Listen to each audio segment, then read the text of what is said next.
Thank you. Thank you very much.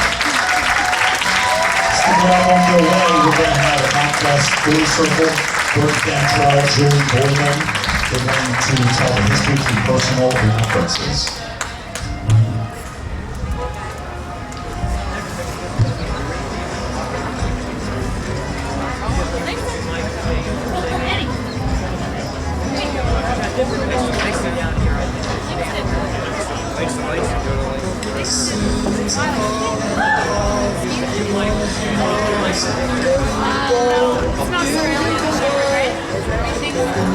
Yeah, I have a healer in their cattle. That looks like my dog. Oh yeah, she's part cattle dog too. They're all the same. Love isn't real, heart doesn't bleed. You can come back, let you down. I'm sorry. All cards are out, I follow your lead. I'm over in need, I'm stuck in a side. You can come back, give us a try. Stuck in the hurt, falling back, hoping you don't last.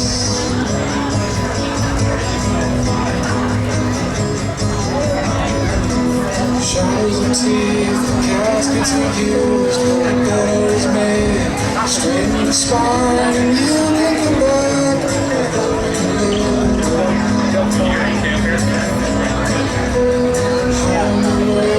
Try to inhale, I'm calling you bluff. Every reverse, and you can come back.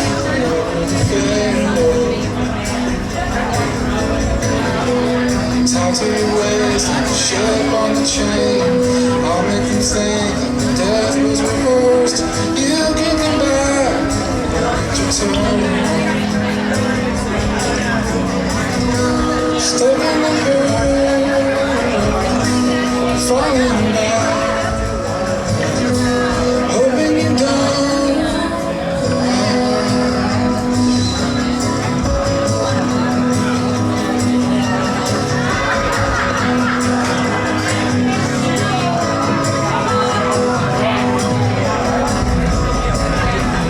All cards are out, follow your lead. I'm over need, stuck inside. You can come back, give us a try. Tied to your waist, a ship on the chain. I'll make them think that death was rehearsed.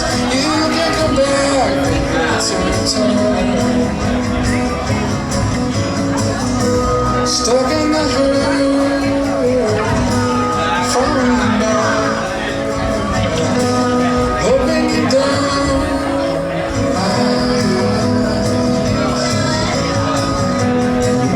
God, is that fantastic.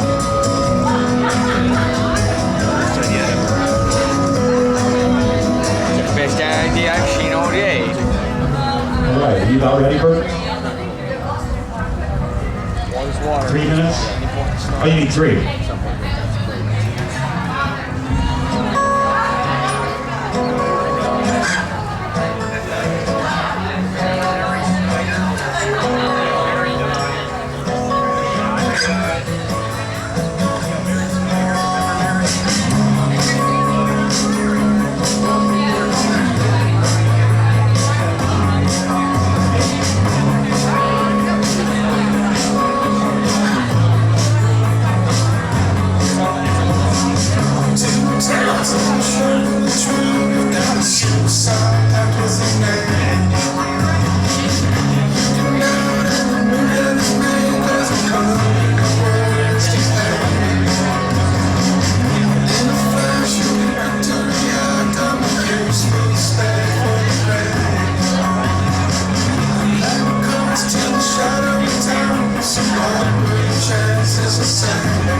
they have the lights on?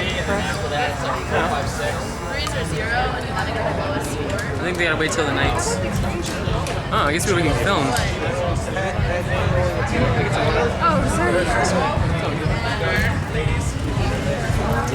Can I have free water?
You'll be happy to know the situation is worse, and there's bottles of pills that never seem to work. Sleeping in his clothes, still looking his best. He's so high in the tune, you wouldn't know he's dead.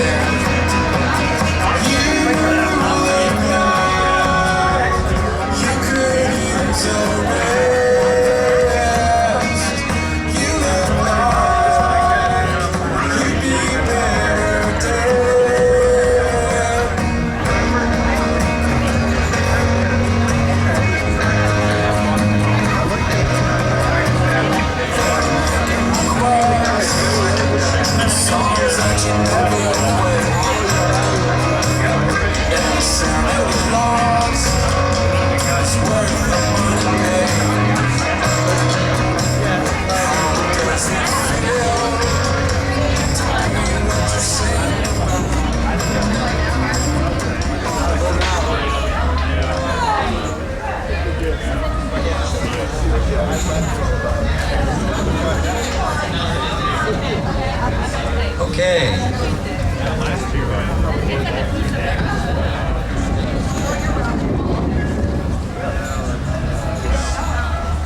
The year was 1972, and in June, the Democratic Party headquarters in the Watergate Hotel in Washington, D.C. was broken into. Republicans downplayed it as a third-rate burglary attempt, no big deal. Richard Nixon was the president. More than 40,000 American troops had died in the increasingly unpopular war in Vietnam. Nixon was continuing to pursue the war, but with a twist. He was phasing down U.S. troops and moving toward ending the draft. There was a Democratic presidential candidate, a guy named George McGovern, who had dreams of winning the November election and ending the war in Vietnam. Militant members of the Black Panther Party were involved in shootouts with the police. Usually the Panthers lost and died. Meanwhile, there were two causes that were up and coming. They were called gay liberation and women's liberation. And they continued to gain ground in the year 1972. Young people who were opposing the war in Vietnam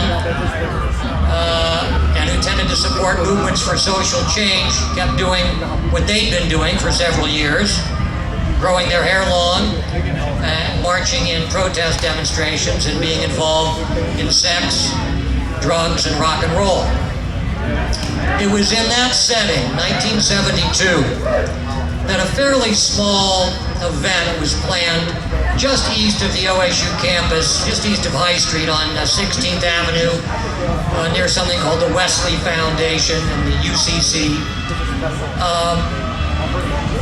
and it's happened once a year ever since. And today we're going to explore how that first community festival happened and why. Our guests are two of the several organizers of that first event, Julie Boyland and Burt Cantrell. So we're going to try to have a conversation here, and if you got some comments too, we'll try to get you in on it. Burt Cantrell, real briefly, how did this thing start out of nothing?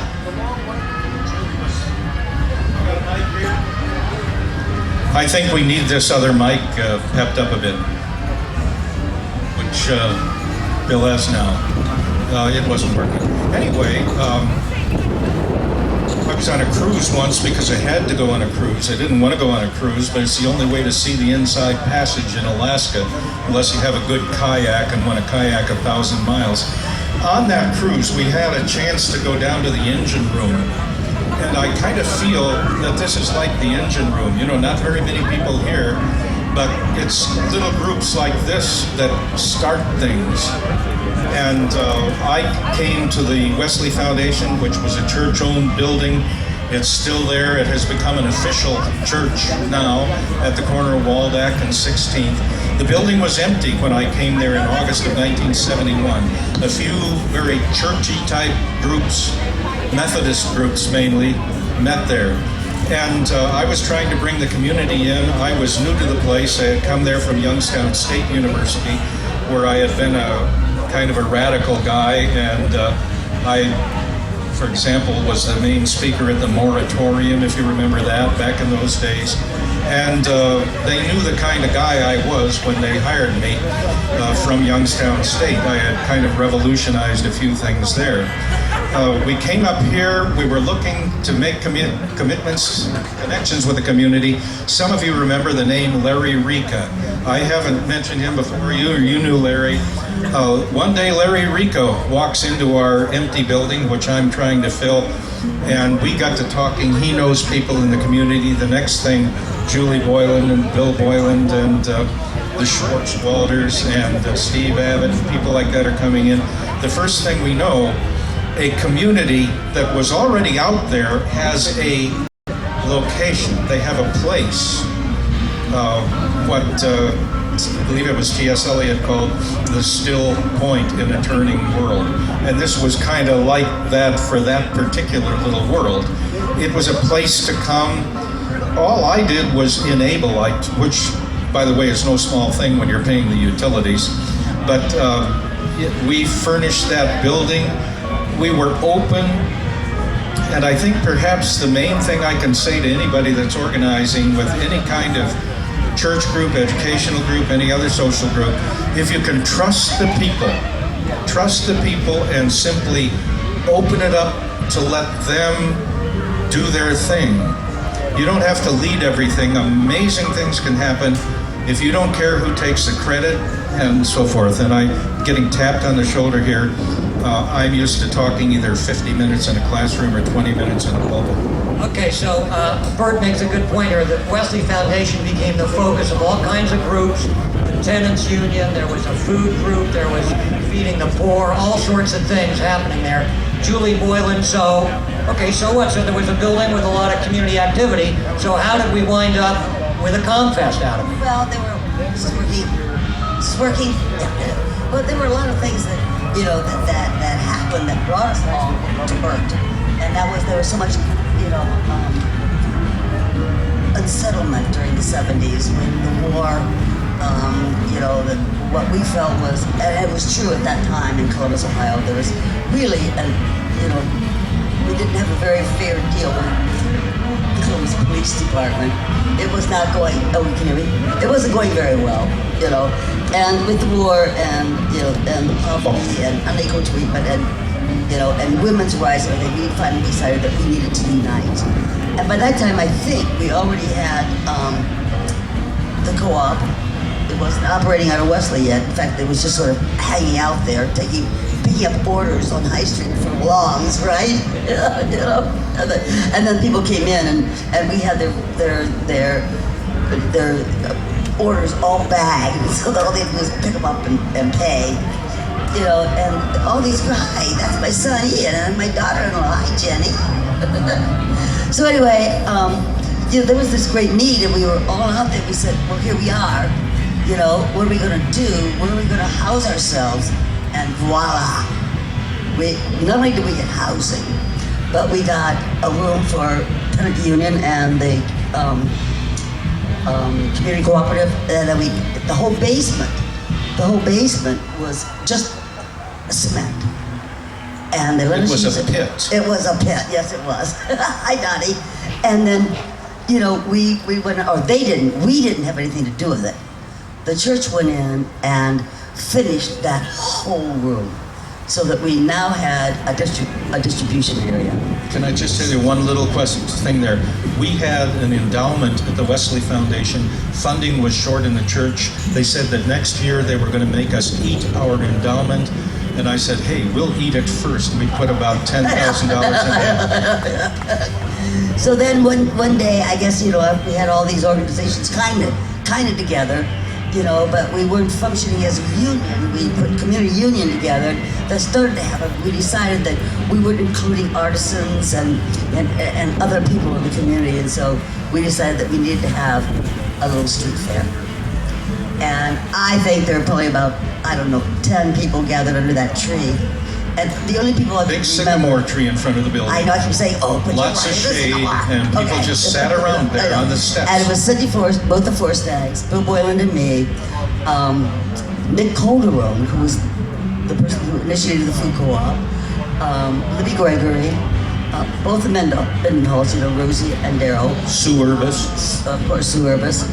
And, we argued back and forth, but, we always had to come to a consensus, which we did.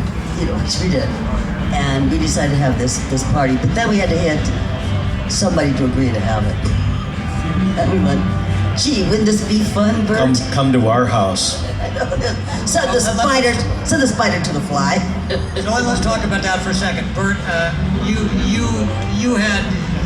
were a minister, so you had some, I don't know what the right word is, legitimacy. Obviously you weren't an establishment guy, but yet you had some legitimacy. You helped to get this thing. I mean, if it weren't for some people who wore coats and ties once in a while, or had a clerical collar or something, maybe this thing might not have happened if it was just a bunch of long-haired kids, no? I mean, didn't you help in that sense?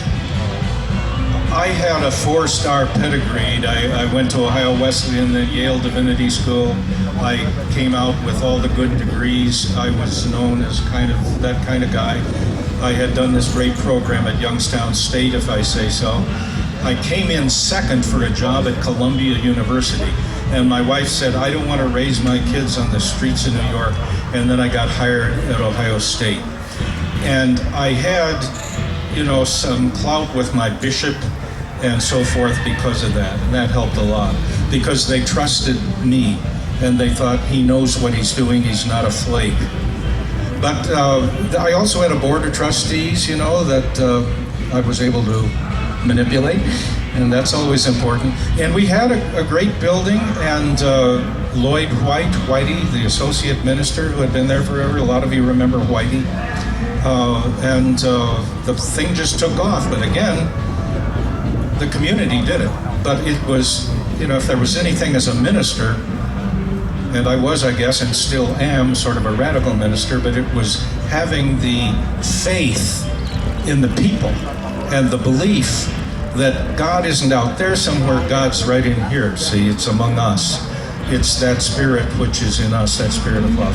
And allowing people to express that in many different ways. You look at all the things around here, and all the stuff that's growing out, all the political views, all the views on sexuality and race and what to eat, what to listen to. I walked in here today, the brass band of Central Ohio is playing. I walked over to another stage and there's a bagpipe group. I thought, my God, and I say that in a theological sense, my God. What about the police now? How did the police, the relations between the students and the police were not great in 1972. No. There had been big anti-war protests, a lot of arrests, beatings, tear gas. So what happened when you guys proposed a community festival to the police? Well, I wish Steve Abbott were here, but I think I can do the whole thing. Originally we were having a lot of difficulty getting permits from the city, and then once we did, from the first festival, we didn't need any police because, it was just like a little street fair. I mean, no beer, no nothing, card tables and whatever. By about the third festival, this one, I want you to see the map. Can you see that map? That was the entire, grounds for the community festival. There it is, 16th Avenue, just one page. But that intimacy was good. Oh, I know. So anyway, Bill Boyland at that time had been representing a group of Columbus police officers, African-American police officers, who felt that they had been denied promotion because of the color of their skin. So, they sued and won. And they formed their own group called Police Officers for Equal Rights. And so we decided that we were only going to hire, once they said you will have to hire police officers, we said fine, but they have to be members of Police Officers for Equal Rights. And so it went really well. And then I think about the time we moved down here, we got really big. And remember, the biggest festival we had on 16th Avenue was probably 6,000 or 7,000 max. So they finally said, well, you're discriminating. Community festival, you're discriminating because you're only using black police officers. I mean, what a catch-22 that was. So we had no choice, but we still, were able to hire police officers who were at least sympathetic to the whole movement. So that's how we got, the police that would stay on the perimeter and not bother us. We should add there the sanitation people and the parks people. Mel Dodge, who was head of the parks at that time, these people were very helpful. And they brought us those great big green trash drums, and they brought us picnic tables. In fact, Mel Dodge, after the festival, said you can keep the picnic tables. And there on the front porch of Wesley, we had about 6 picnic tables. Well, I told Mel Dodge that I was going to chain my 2 children to the trees. And there they are. One of them sitting right here. I said, I will chain my children to the trees until you guys decide that you're going to be a part of this. Well, of course I wasn't. He was looking at me. Oh, no. He said, I know my mom probably did that. Of course I didn't have to chain them, but it worked. And I didn't mean it, but I meant it. I didn't mean it, but I meant it. So I didn't have to chain you, Ian. Aren't you glad? That time, I didn't chain that time. Let me ask you this, how would you describe the vibes in that first community festival? It was a lot smaller. Was it a positive feeling? Was there a lot of tension and negativity because groups pushing for social change were struggling? I mean, how would you say, what were the vibes? I would say, frankly, that the vibes were always pretty pleasant. I will say this, as the resident minister in charge of the Wesley Foundation, there were times when I was thinking, what the hell have I done? I remember walking into the men's restroom at the end of the hall down from my office. Bob Ream here remembers. And I walk in there and there's 2 tall black guys. And it is relevant to say that they happen to be black guys and, about 6'2", and they're changing into women's clothing. And I looked at them, 1,000 things went through my mind. I said, hi, how you doing? I went over to the urinal, took care of my business, and walked out. And that, was kind of a turning point in a way, because if you're a Methodist minister, you walk into your own bathroom and there's 2 black guys changing into women's clothing. You have a moment of confrontation there where you could go either way. And I was very cool with it. And, but I'll say this, the community kept the, they kept the drugs, anything like that, out of our building, which was essential because, if it had turned into a pothead haven of some sort, I would have had people clamp down on me. Let me just say one other thing. Of all the battles I ever fought in that place, it was welcoming homosexuals into the building. And the fact is now, gays are welcome in almost every church in that area of town anyway, certainly the downtown churches. But, we were the first, Bob, to welcome gay people into our building. They had a meeting there that called in national people from other campuses. You remember that? And they said it was meeting at the Wesley Foundation. I got into all that started the tradition of saying 82 West 16th Street. When you put a poster up, you said 82 16th instead of the Wesley Foundation. That way I got into less trouble. Because somebody tore a poster down, sent it to their pastor out in Bellefontaine or someplace, and he wrote the bishop and all this crap, Let me ask this. I know that I've read a statement of principles, it says, in the ComFest. Things like necessities of life, food and shelter are everybody's right. That's a pretty powerful political statement. Was that in the first ComFest thing, or was that added later? In other words, was there a kind of a set of political beliefs in general that was the heart of ComFest, or not? Did that not start till later?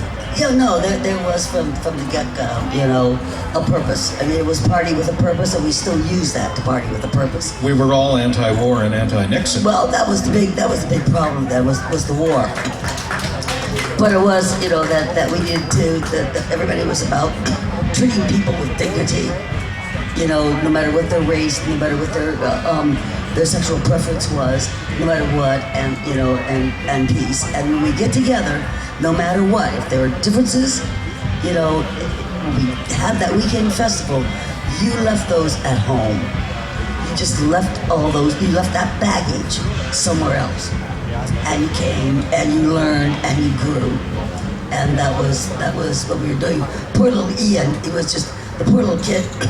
We had a van that my husband had, that his father had converted so that there were beds in there. And my poor children, they'd be partying, and then, we'd take bedtime, and off to the van they went, which was in the parking lot of the Wesley Foundation.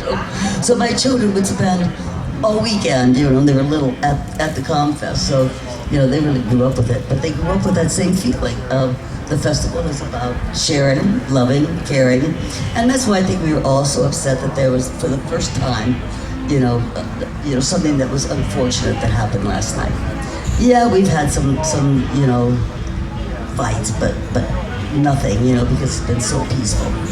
So anyway, when I look at how the ComFest started, when I look at 16th Avenue and this map that I showed you of this little area, and I think about it, reflect on the groups who were there and what the initial intent was, and I look at this and I go, oh God, how did we get to this? I mean it. It's not that comfortable, warm and fuzzy.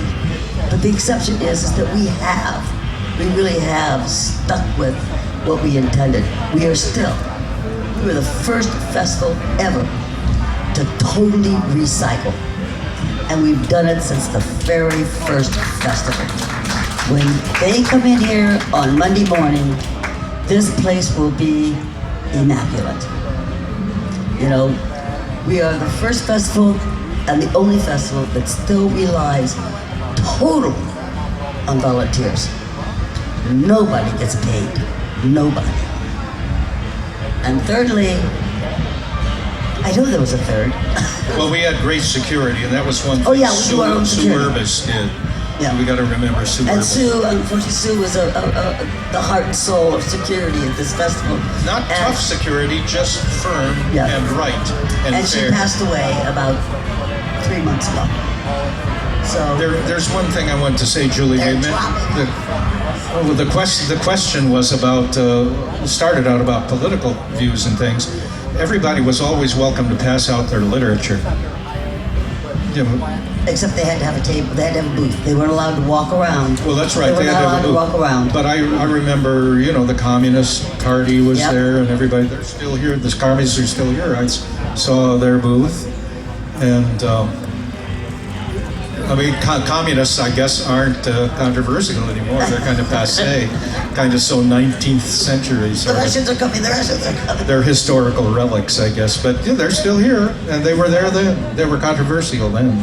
Burt's already given us one example of a very vivid memory he had there in the Wesley Foundation restroom. I'd like to invite, if anybody else has a real vivid memory of one of the very early ComFests. I might say I remember people Margaret nursing in my office, and I remember a girl standing up and squirting me with her breast. If somebody has a real vivid memory and they want to come up and shout it into the mic, that'd be great. Early ComFest memories, yeah. Well, the first memory I have of the first festival was I wasn't there because I was in jail. And while I was in jail, everybody went out and actually became a festival getting money from people to help us out. And my bill was $100,000, and I thought, I'd go downtown, write my name, and come back. I was in solitary for an entire week, but during that time, the people who were putting ComFest together worked tirelessly to get us out. We got lawyers that did it for free because they believed in what we did. So then I started developing better memories of ComFest, and they're all wonderful. And in the meantime, Wesley Foundation was bonding Jerry Friedman. You didn't even know it. We had Jerry Friedman under the table. Oh, yeah, I heard about that later. Odd things happen. Let's see. Margaret and I just came from another panel where we were talking about early days of ComFest, and most especially our debt to sewer and everything. I was one of the lawyers, along with Julie's ex, Bill Boyland, and Professor John Quigley, that represented Margaret and Jerry and Colin Nyberger, and also Margaret's ex-husband, who turned out to be an FBI informant, John. At any rate, one of my first memories of ComFest is when Rasan Roland Kirk played, and everybody got up on the lawn at Wesley Foundation, and of course there was a lot of party favors in those days, and it was quite a group, and it was a concert like I've never heard before in my life, and not only because he's such an amazing artist, but because of the whole sense of community that existed throughout the crowd during that concert. So I'm definitely in favor of the early ComFest days. I have some reservations about ComFest as it exists today, although naturally I totally support it, and it's a time when a lot of people get to see each other that don't see each other all year, and I think that's one of the beauties of ComFest, is that there is this time that you know that you're going to be able to see old friends from the past that come in from out of town, or even live in the city that you don't normally cross paths with. Don, I don't know if this is what you're referring to, but I'd like to ask you guys, back in those days, the ComFest feel was, we're anti-establishment, we're against the war, we're for better race relations, we're special because we're kind of a vanguard of counterculture people. Now today, the Columbus Dispatch and the local TV station say, hey, it's ComFest weekend, everybody come on out. And what I'm interested in what you guys think about that. Is that good or bad or what? I mean, hasn't it lost a we versus them? Maybe that's good, bad, I don't know. What do you think? I used to be an adjunct professor of political science, and I am also steeped in church history. Every institution begins as some sort of rebellion against the other institutions around it. It starts small, it grows big, and you know what happens? A generation later, another group starts small, becomes big. I'm a Democrat, but I look at the Democratic Party now and I think, oh, geez, I look at Obama, how hard we worked. I was for Hillary at first, then I worked for Obama, and I look now and I think, what's going to happen next here? And it's just the way that social groups always develop. And I think this group has done about as good a job as you could do for a group that's successful. one of the worst things that can happen to a group is it becomes successful. Because as soon as you're successful, you build a building, you put up bricks and mortar and plumbing, and you pay utilities, and you have to call the police when somebody breaks in. So, you start small, but that's the way families work. And those of us, I've been married for 52 years, which is probably rather unusual, but I tell you, you start in marriage, you have no idea what you're getting into 50 years later, Then you end up with all kinds of children and grandchildren, and they rebel against you and hate you and stuff. And some of them love you too. But I mean, every social group goes through that.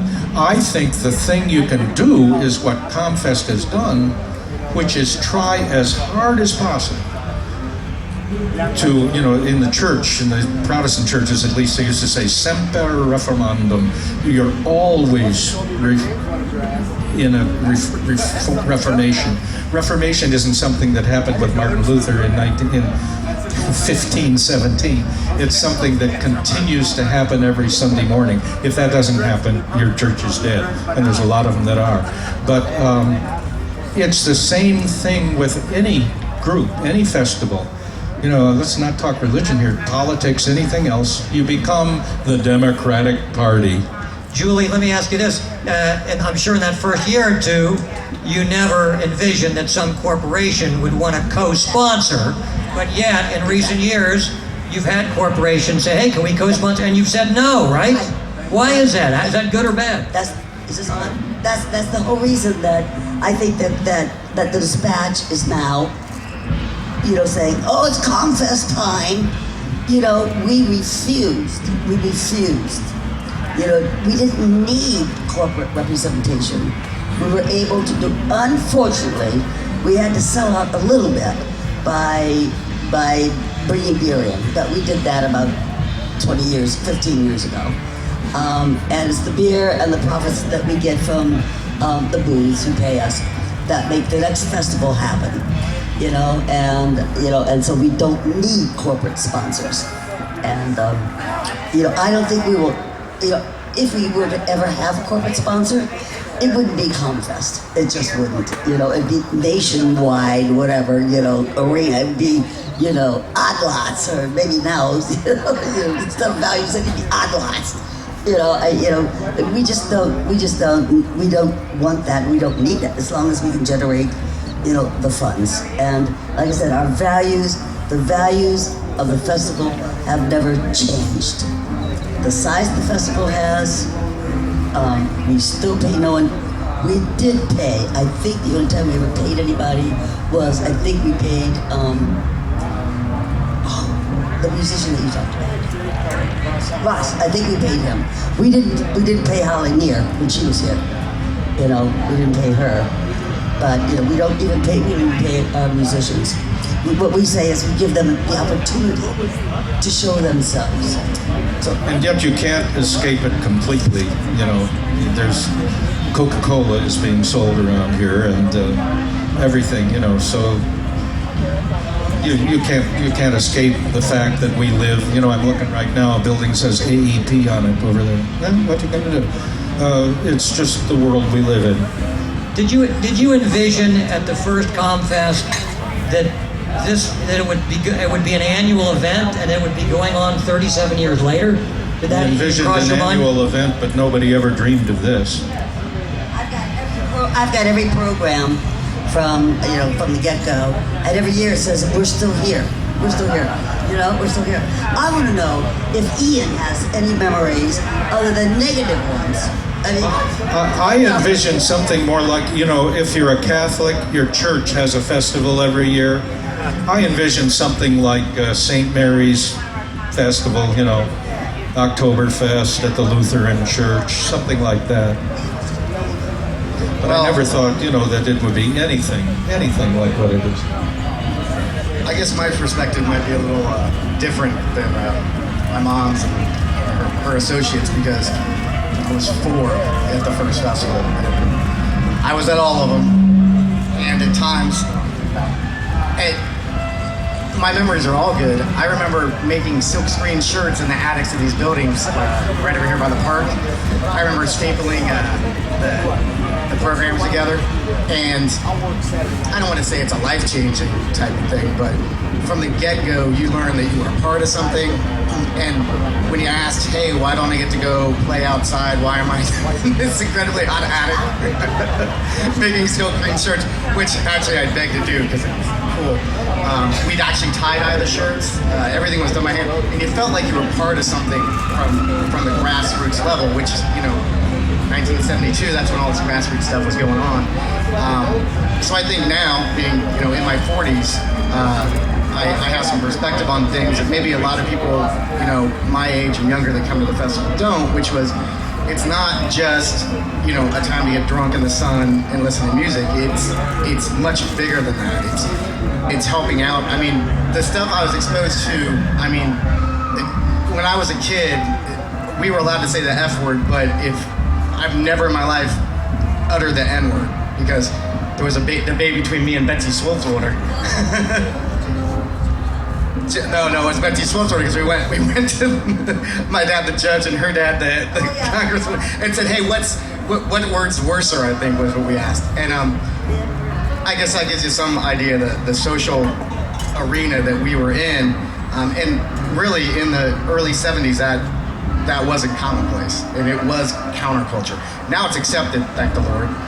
But back then, this whole thing was semi-revolutionary. I mean, I remember the standoffs between police and ComFest people before we got the special police officers there, which ironically were African American. So all my memories were great, and I really do think that experience as a child, I mean, a young child, kind of forms you, you know, in the periphery into who you are and gives you kind of a better perspective on things.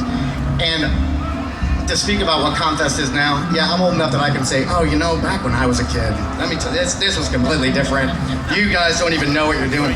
No, but anytime something gets larger, it gets homogenized, and that's just what it is. You've got, if you're bringing in people from certain countercultures and embracing them, it would be completely hypocritical not to embrace, you know, some guys with fraternity t-shirts as well. Because what they're being exposed to, which hopefully they're picking up on more than exposed breasts, is they're gonna learn that, wait, that guy looks different than me, but he's friends with people that look just like me. That's who I found. Maybe that homogenized society I live in my frat house could be, you know, expanded into something like this. And, you know, it's kind of like chipping away at an iceberg. I don't think that anything bad is ever going to come from ComFest, even with the tragedy last night. And I mean,